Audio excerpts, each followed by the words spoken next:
Assalomu alaykum, yaxshimisizlar? Ishlar bilan Masalom. charchamasdan yuribsizlarmi? Qiynalmasdan. Xudoga Rahmat. shukr. Rahmat. Alhamdulillah. Savollarni man tashlagan edim. Savollar oddiy savollar hamma uchun. Birinchi Ha, qismiga o'zlaring haqlaringga biroz e, ma'lumot berib yuborasizlar. Qayerdansizlar? Qachon kelgansizlar Moskvaga? Anchadan beri Rossiyada yuribsizlarmi? Ozgina o'zlaring haqlaringga ma'lumot bersanglar, keyingilarni to'ldirib boramiz, xudo xohlasa. Ilhomjon, so'z Biz sizga. biz Farg'ona viloyati Toshloq tumani Zarkin shahar farzandimiz. Mhm. Ayolim shu birinchi kelishi, shu ilk qadamini Sadafdan boshladi, xudo xolasa. Mashallah. Men endi anchadan beri shu Rossiyada stroyka sohasida ishlab yuraman. Mhm. Mana shu Sadaf kompaniyasi shu sizlarni topganimdan keyin buni chaqirganman. Ha, Ana birinchi shundan topib bo'lib, keyin chaqirdingiz. O'ziga ishonib yo'q, chaqirdingiz, shunaqami? o'sha topganimdan keyin haligi ayoli shu yerda bo'lmasa bo'lmaydi, suhbatdan o'tishlaring kerak deganlaringda shu Feruzaxon edi unda. Mhm. Feruzaxon bilan gaplashib shu chaqirganman, kvartira snimat qilib turib, o'sha Tulada ishlardim unda, Tula shahrida. Mhm. To'lani yaxshi Stroykada bilasizmi? ishlardim. Tulani, ancha joylarini bilaman. Endi Bizga ham Tulada ham ancha vakansiyalarda yopdik. ha, Ha, Tulada. bizga ham Bizga ancha endi ishlarimiz bor. nasib qilgani shu Moskvada bo'ldi, shu Moskvaga keldikda, nasibimiz, rizqimiz shu Moskvada qo'shilgan ekan. Shu Alloh rizqingizni qayerga sochgan bo'lsa, o'sha yerdan borib yerkansiz. Unda Shunaqa. kamini. Inobatxon, o'z haqingizda ma'lumot bering. Yoshingiz nechida? Nechta farzandingiz bor? Nima uchun Rossiyaga kelishga jazm qildingiz? Yo qayerga bo'lsa xotin ham o'sha yerga bo'lishi kerak degan qarorga keldingizmi? Ha, shunaqa. Yana Mhm, bir bor hammalaringizga salom. Man Karim va Inobat. Man Farg'ona viloyati Toshloq tumani Zarkindamiz. mhm, Chaynaypiyalarni oldida desa, farg'onaliklar hammasi tushunadi, bilishadi. Chaynaypiyalarni oldidamiz. Shunaqa chaynaypiyalarni oldidan yoki Farg'onadan bo'lsa, yana mana shu Sayyor Sadaf kompaniyasining a'zolari aloqaga biz bilan chiqib ko'ringlar, gaplashamiz, yana do'stlashamiz, o'rtoqlashamiz. Men bog'chada ishlardim, tarbiyachi bo'lib. mhm, Bir kun dadasi shuna telefon qilib qoldi, shunaqa deb. Bolalarimizga qaynotamiz yo'q, faqat o'zimiz turamiz. mhm, Keyin 4 nafar bolamiz bor. Ularni hammasi, ikkitasi talaba, ikkitasi o'quvchi. aha, Ularni ular masalasi nima qilamiz desam, men opam bilan gaplashaman. Opam qaynopamiz bor. Shu bir o'zlari turadi. Ularning ham 3 ta bolasi bor.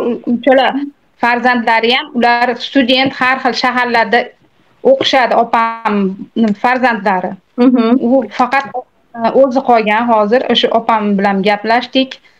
Opam rozi bo'ldilar. Bolalarni u kishimga tashladik. Keyin 12 noyabrga bilet oldim. Menga juda afsonaviy shahar bo'ldi. Xuddi inoplanetan, xuddi osmondan tushgandaqa bo'ldim Rossiyaga birinchi marta. Rosa hayajon, rosa nima. Kvartira snimat qilgan ekan. Shu Tulaga kvartiraga Domodedovoda aeroportda tushib, o'sha to'g'ri o'shaqa taksida bular keldi, sherigi bilan taksi bilan meni olib ketishdi, kvartiraga bordik. Endi Moskvadan Domodedovodan bizani ofisga kirmay to'g'ri Tulaga ketib qolib, keyin qaytib kelinglarmi yana Moskvaga? Yo'q, biz ofisga kelmasdan onlayn orqali ishga joylashdik-da sizlardan. Aha, biza ofisga kelganlaring yo'q. Через onlayn zaявка bergansizlar. Ofisga kelmadan onlayn zaявка bilan biz shu bu ishga kelishimiz ham rosa nima deydi? Rosa kitob yozadigan bo'lgan. Nimaga? Gapirsangiz. boshida bu ham tushunchaga ega emas, men ham tushunchaga ega emas. Borib o'sha kvartirada hamma sekin-sekin tushunib bordikda. Tushunganda ham shashilib, men bir 10 kun o'sha kvartirada уже uydagilar menga telefon qilishyapti. Joylashdingmi, nima bo'ldi, nima gaplar? O'tiraverman qilib, bolalaring mag'da o'zlari u yo'q qilishib tashladi. Endi O'zbekistondan Rossiya telefon bo'lardi 10 kun ichida. Qancha kutdinglar O'zbekistondan kelib? O'zbekistondan kelgandan keyin kvartirada 10 kun yotdik. Men kvartira sinimat qilganman.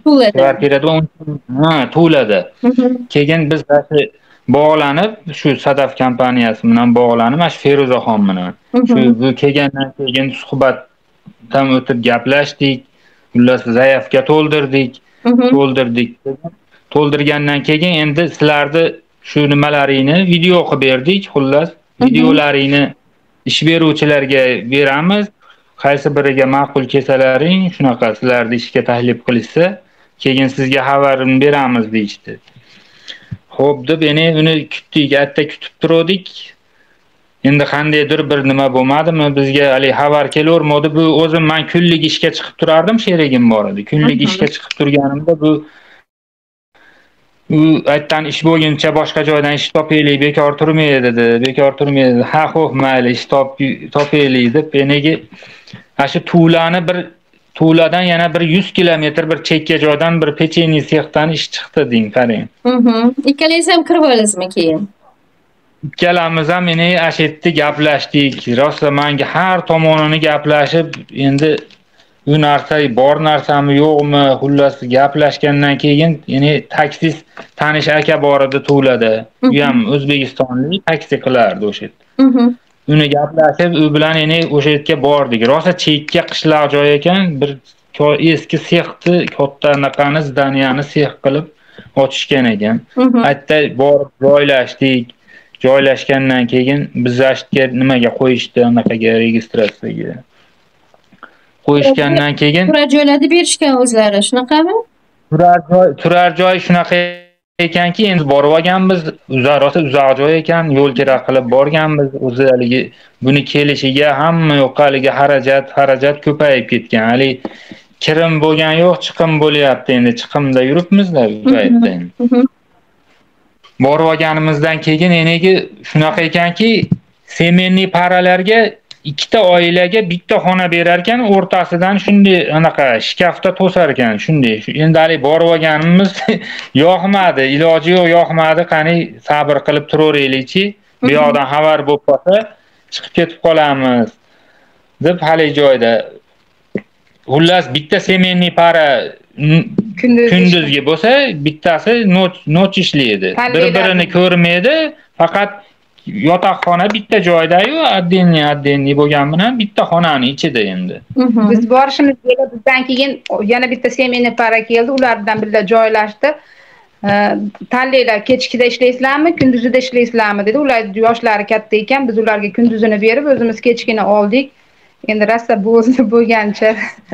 Keyin nochga o'zi charchab borganmiz, nochga kirib ketdik. 12 soat ish ekan. Orada perikur beradi. Endi 15 minutdan 4 marta perikur ekan. Hali pecheniy sexda ham 10 kun ishladik. 10 kun ishlaganimizdan keyin qarasak bo'lmaydi. Bu masalan erkaklar, ayollargacha qiyinroq ekan. Ayollar mana shu bir xilda tikka turib, haligi chiqqan pecheniylarni kesar ekan, roshnoyi ham bor ekan boshqa. 12 soatlik ish vaqtimi? 12 soat bitta joyda turib kirganingizdan keyin joyda kesib turasiz. Mana shunda hech qayoqqa qimirlamaysiz, mana shu qo'lingiz ishlaydi xolos. Qo'llar qadaq bo'lib ketdi 10 kun ichida, oyoqlar varikoz bo'lib ketdi. Oyoqlar nimaga chaqirib oldingiz? Ketaman qaytib demadingizmi? Qishki kunida sovuq sement ustida turibmiz, oyoqlar og'rib bo'lmay qol. Ikkinchi etajda oshxonasi. Buni qo'lini ushlab qilib chiqyapsam, men o'zim bilan o'zim bo'lib qolman, ovqatlanayotganlar hammasi qo'ysiz, qilmay, voy, vashingga ham men haligi nima deman-da, zo'rg'a ermalab chiqyapman. Hamma oshxonadagilar kulishib yordi. Ona xotiranglar, yurishini qaranglar. Oyoqda bosib bo'lmaydi-da, keyin hali bir xilda 12 soat turganingizdan keyin ishib ketar ekan bunday bo'lib. Rosa qiyinchilik bo'ldi. Endi keyin oxiri ertasiga o'sha bir 10 kun o'tgandan keyin men aytdimki, men chiqmayman ishga dedim. Men yana Feruzaxonni topaman dedim. Feruzaxonni topdim. Mana shunaqa opajon, mana 4 ta bolamiz bilan mana shunaqa qilib tashab kelib olganman. Men rosa qiynalib ketdim ishga mana shunaqa deb o'zimni gaplarim hammasini aytdim. 10 da telefon qilib aloqaga chiqdim. Damadiyeva Galina. Galina opaga. Galinani eslab borgansizlarmi? Biz borganmiz. O'zbekistonliklar ishlayapti. Yaxshilab o'rgatgan lekin qattiq qo'l va.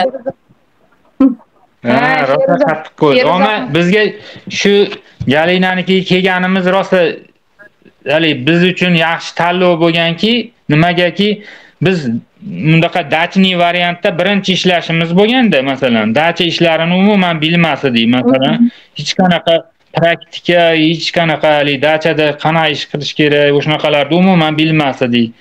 Shu Galina opa shu o'rgatar ekanda, shu ayollarga ayoli, erkaklarga erkagi. Endi erkaklarda ishi menimcha dachada qandaydir o'zi bilgan ishlar ko'proq bo'lar ekanda. Masalan, erkak kishi stroykada ishlagan bo'ladi, boshqa bo'ladi. Tashqarida ishlarda bitta ikkitasi yangilik bo'lsa, qolgan hammasi erkak kishi biladigan ishlar bo'lar ekanda. Men bilishim shunaqa bo'ldi. Teplisa hamma. Masalan, agar ishlarini uyda ham qilamiz, agar ishlarini ham hamma yoqda tushunaveramiz. Erkaklarga masalan jicha osonroq ekan, ayollar endi ichkarida ishlariga bu ruslarda nimasida stirka, glashka, gatovkalari, ruskiy gatovka shunaqalari.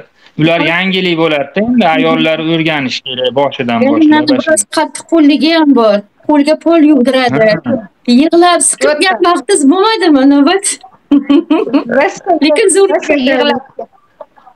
Rasa yig'latgan, meniki kelib mana Go'zalaga aytib berganman, hammasini aytib berganman. Men juda ham yig'lab, anaqa qilib ishladim, lekin meni foydam uchun-ku, lekin asab anaqa bardosh bera olmadi, shuncha ishladim. Lekin ko'p narsani o'rgandim. Ashu opadan ko'p narsa rahmat, shunchalik. 7 oy ishladik Galina opada. 7 oy bunday eshikdan kiraman, bu ha deydi, du yig'layman, aytolmayman, yig'layman. Ruscha eshitganingizni o'zbekchaga tarjima qilish qiyin, haligi manaqa deb aytish, haligi oddiy. Bilasizmi, qay darajada bilasiz rus tilini?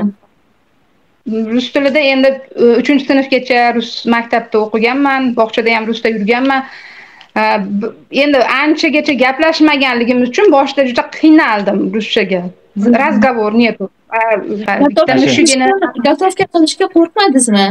Ularda gatovka, ko'pchilik bezgatovka bo'lsin deyshadi, lekin gatovkani o'rganish kerak deyman. Baribir qayergadir qilinadi.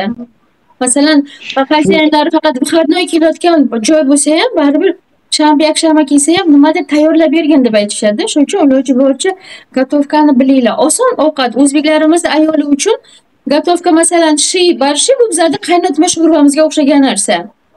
Da qiyin bo'lmagandir sizga o'rganish yo qiynaldingizmi gatovkasini o'rganishga? Yo'q, bu Galinada birinchi gatovka o'sha pishiradigan narsasi buniki osh bo'lganda, bu endi o'zbekchilikda hamma ayol baribir oshni yaxshi qiladi-ku. Ularga endi ularni masalan ular ham qo'y go'shti, ashuna narsalarni ko'p yeydi. Yaxshi ko'radi. Endi bu osh qilib bergandan keyin oshi haqiqiy zo'r bo'lib chiqqandan keyin shu gatovkada, shundan keyin bu gatovkasiga o'zi ham o'rgatib gatovkalarini. Shu orqali gatovkaga qiynalmasdan kirib ketganda, endi birinchisida osh bo'lgan, ashuna bo'lib sekin-sekin o'zbekskiy taomdan sekin ruskiyga qarab kirgan. Masalan, o'zi aytib ketardi, ishga ketyapti ham, bunga aytar ekan, mana shu narsani bunday qilib pishirib qo'yasam bo'ldi. Shu faqat ikki kishi er-xotin. Erkakning ishiga ko'proq tovuqxonasini yaxshilab tutish kerak. Ana shu tomondagi test strogiroq. Endi bu menga aytdiki, eri ham, shu Galina ham ko'p gapirardi. Tovuqxonasini endi hali uyda ham tovuq boqqanmiz. Shuncha deydi odam ishlatgan bo'lsam endi haligi menga shunaqa deb gapirdi. Tovuqxonaga haligi o'zini eriga aytardi galigini. Tovuqxonaga kirib bemalol yashasa bo'laveradigandir-da. Tovuqxonani shunday tutardim endi haligi nima qilishmas u. Odamlik qiziqardim-da o'zi to'vashna hayvonlarga qarashga, boshqaga. Tovuqxonani shunday pokiza qilardim. Tovuq yotadigan joyda tovuqni axlati bitta ham topolmas edi-da kirib. Tovuqni faqat tashqarilarda va agar o tomonlarda bo'lardi. Ichkarisini shunday ertalab borib tozalab tashlardim. Qassobchilikni ham qilib yuboruvdingizmi? Qassobchilikni ham qo'limdan keladi. Qassobchilik hamma yo'q shunaqa. Tovuqlarni so'yib berdi. Shu tovuqlarni so'yish kerak, kesish kerak desa bo'ldi. Baliq boqardi, nimada basseynlarda baliqlari bor edi. Baliqlar kesib pishirib berib turardi degan shunaqa. Navbatxon, mana shu 7 oy davomida qiynalib, ishga joylashib, sabr qilishga nima sizni undadi? Masalan, aytishingiz mumkin-ki, bo'ldi, men ketaman uyga, farzandlarimni oldiga, qiynaldim, Rossiya men uchun emas ekan degan xayol bo'lmadimi? Xuddi shu gaplarni Galinani o'ziga ham aytganman. Rossiya для не меня, я уеду, меня отпускайте deb yig'laganman o'ziga. U ham hayron. Rosa kulgili bo'lgan, ham qiyinchilik, ham kulgili, ham esda qolarli bo'ladi hali. Uyga borganda, mana shu qariganda rosa ajoyib tarixiy nimalar bo'ldi men uchun. Kitob qiladigan bo'lib, har rosa uyga borganda ular eslab, rosa kulamiz, xudo xolasa. Qarlikka ham bitta bizga anaqa bo'ldi-da, quruq O'zbekistonda quruq yashab, yotib turavergan ekanmiz. Bular hammasi ertay bo'lib ketdi men uchun. Menga nima berasizki, siz haqingizda, sizni nimangizda o'ylasam, o'zimda titroq bosib ketadi. Shuncha narsalarni begona yurtlarda shunaqa qilib odamlarni qo'llab-quvvatlab, shunaqa nimalarni hamma yo'qladi. Bizdan hol-ahvol so'raganingizga qoyil qolaman-da. Shuncha ming odamlar ichida bizni ham haligi chetda qoldirmayapsiz. Keyin Alloh nazari tushgan insonlarni farzandi bo'lganligingiz uchunmi shunday nimalarga erishdingiz, mana erishgan ekansiz. Hamma narsalarni siz haqingizda o'ylasam, o'zimda men o'sha kuchni qayerdan oldingiz desa, sizdan olyapman kuchni hammasini. Keyin o'sha Allohning nazari tushgan odam bo'lganligingiz uchun Alloh sizga shu odamlarni hammasini ishga ta'minlashda sizni vakil qilib qo'ygan deb o'zimga o'zim shunaqa deyman-da, Allohning bir farishtasiz ham deb o'ylab Allohning farishtasi. Alloh tomonidan bir narsa bor-da, Navbatxon aytishadi, tabib emas, boshidan o'tkazgan tabib deydi. Chunki bu musofirchilikni men o'zim boshimdan o'tkazdim. Men o'tkazgan kuni aytaman, do'stim tugul dushmanimga ham ravo ko'rmayman. Shu darajada qiyinchilikda o'tkazganman. Erkak kishi bu qiyinchilikka bardosh berishi oson bo'lmaydi. Qishki kuniga bir haftalab ko'chaga yotish, yo bo'lmasa podvallarga yotish, ishlab oylikni ololmaslik, juda qiynalganman. Shuning uchun aytaman, meni hamyurtlarim men o'tkazgan yo'lni ko'rmasin. Qancha meni nima bo'lsa, kuchim bo'lsa, g'ayratim bo'lsa, umrim yetsa, sog'lig'im yetsa, Alloh qodir qilguncha mana shu ishga bel bog'laganmiz. Albatta, men shuni o'ylab qolaman. Shuncha musofirda yurib, shuncha musofirda ish oqtarib, boshqa qilib yurganlarga shunchalik yordam beryapsiz. Musofirni duosi ijobat deyilgan. Albatta buni mukofotini oladi. Opam mana shuncha odamlarga yordam beryapti. Qiynalsa ham, boshqa qilsa ham shu qiynalishmasin. Shu yerda ishga joylashib, baribir musofirda yurib, hali ish topolmasdan qiynalib, siz orqali ishga joylashganlar albatta har bir nimasida duo qiladi-da. Har bir odam shunaqa. Haligi o'zini ishga joylashib, o'zini xotirjamligini nima qilib olgandan keyin albatta duo qiladi. Buni albatta mukofotlari bor-da, opa. Endi iloyim farzandlaringiz, nevaralaringiz baxtiga sog' bo'ling. Inshaalloh. Hammalarning rohatini ko'ring, iloyim. Navbatxon, Ilhomjon, rahmat sizlarga. Yo'q demay, rozi bo'lib, jonli efirga biza bilan muloqotga chiqib, vaqtingizni ajratganingiz uchun Alloh sizlardan rozi bo'lsin. topganlaringizga baraka Albatta. bersin. Rozi bo'lsin. Farzandlaringizni Rozi bo'lsin Alloh. joy-joyiga qo'yib, kelinlik, kuyovlik bo'lib, ularni baxtini, kamolini ko'rib yurishni nasib qilsin, Ilohim. Iloyim. Albatta, iloyim.